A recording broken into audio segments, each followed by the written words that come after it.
Tell me your mom shouldn't be a mom without telling me your mom shouldn't be a mom. Growing up, my mom always complained about feeding me and giving me food.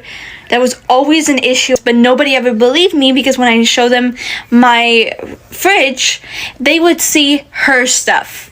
I wasn't allowed to touch her stuff. She has gone, CPS called on her a million times because she has left me in parked hot cars in the summer in California. One time I wanted to go to her boyfriend's house for Christmas because they always gave me presents and stuff and she never really did. And all of a sudden I was ruining Christmas. Mind you, I was 6 years old. She punched me in the face when I was 8 years old because some person stole her wallet out of her bag, her open bag in Claire's because I wanted to go in Claire's. To this day, I still wish CPS took me away from her. I work as an assistant for a really big fashion company. I had a defective wedding dress and my boss asked if I knew anyone we could give it to. My best friend recently got engaged, so it was perfect. When she posted on Instagram to thank me and my boss, my family caught wind of it, and that's when the influx of calls came. I do not have a good relationship with my family. My parents kicked me out when I was 16, and my sister wasn't much better. They demanded to know why I gave the dress to my friend and not to my sister. I didn't even know she was engaged. They suggested I try to take it back from my friend as family should always come first. My sister even tried to call my boss to complain. I just got off the phone with my mom, and this is how the conversation went. She says my sister is very upset about the dress, and I told her she needs to get over it. My mom says I can make it up to them by giving her another dress. I posted one last night on my Instagram. It's a $12,000 dress, and that's the one my sister wants. And I told her, you expect me to give you a $12,000 dress when you kicked me out when I was 16? My mom says, that was a long time ago, and we're talking about your sister, not me. When I refused to give the dress, my mom says the least I can do is help her buy one. At this point, I hang up, and I've been avoiding them since then. Name a time your mother was extremely toxic to you in front of your family and ended up embarrassing herself. I will go first. So we had gone to the beach, all of us together. I didn't get to see this family very often, so I really wanted to go. My mother kind of gave me the, yeah, I guess you could go kind of thing. She really didn't want me to. After we had gone to the beach, I had realized I had left something behind because somebody had moved our stuff. It was a necklace that I didn't want to bring into the ocean because I didn't want to lose it. Anyways, we're back at the car. We're trying to change our clothes, get the sand out, blah, blah, blah. And I bring it up to them. I said, hey, have you guys seen my necklace? Have you guys seen my necklace? And my mom chimes in and is like, you don't need to be asking them where your stuff is. You should have been responsible for your stuff. And I was like, but mom, it got moved. And she's like, I don't care. We didn't want you on this trip anyways. Part 2. Okay, part 2 to my second video. So, anyways, she's like, you don't belong here. You weren't supposed to come. Nobody wanted you here anyways. It would have been much better if you just stayed home.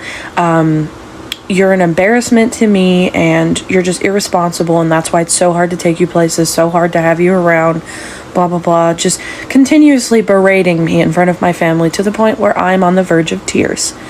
My aunt walks over and a couple others, they start comforting me, and she's just like, what are you doing? She doesn't deserve that. She ruins everything. This is what happens when I bring her with me and my fiance, my stepdad. And they basically looked at her and said, you know, we wanted her to come. There's no reason you should be treating her like this. She was more than welcome to come, and I'm glad that she came. And she kind of just huffed and pouted and said that I ruined her whole family relationship that day.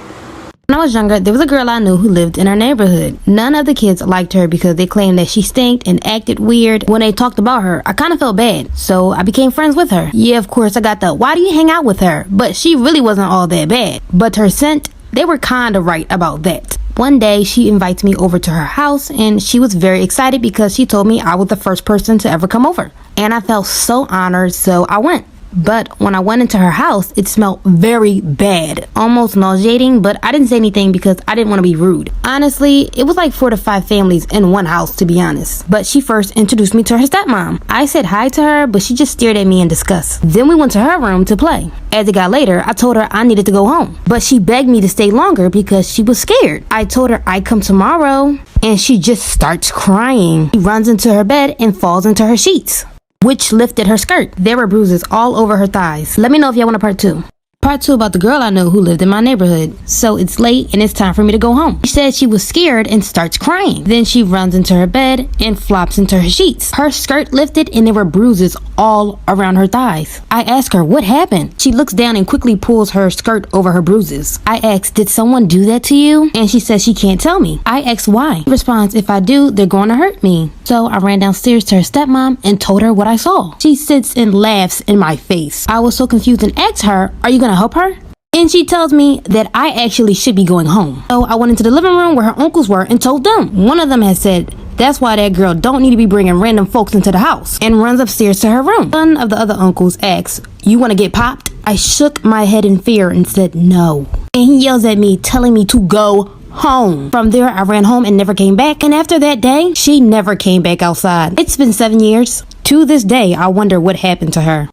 So about a month and a half, 2 months ago, my mom got into my bank account. Now, she was not an authorized user. She had no legal right to do that, so that was a crime that was committed. Now, she didn't steal anything from me. That used to happen a lot in high school, actually. My parents would log into my bank account and then use my money to pay their bills, even though they made, like, so much money. But what she did this time was move money from my checking to my savings, then from my savings to the checking, and back and forth and back and forth. At the end of it, she left it with $0 in my checking account, and I think what she wanted was for my card to decline at a store, and then for me to, like, have an inconvenience or something. My mom is a narcissist, and since I've gone no contact, this is a way that she was trying to assert control. After that situation, I completely withdrew all of my funds from that financial institution. The teller involved was fired, and now I bank at a different institution. And I can only imagine what kind of conversations my family's been having about that.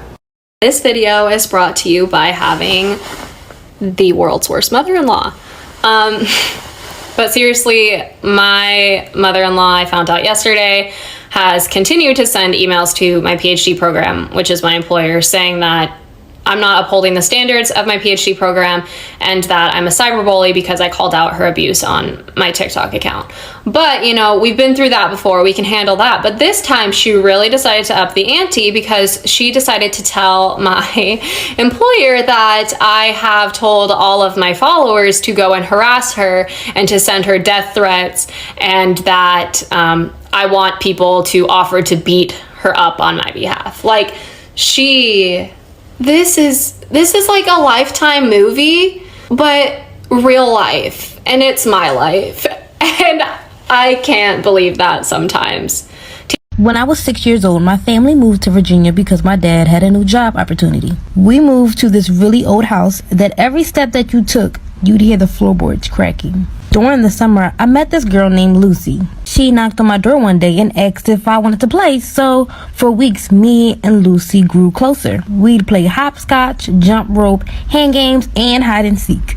One day, we were getting ready to play hopscotch, and my mom came outside telling me to come in and eat dinner. I asked my mom if Lucy could come too. My mom had asked, who's Lucy? I looked back at Lucy and I said, she's right here. My mom replied, right where?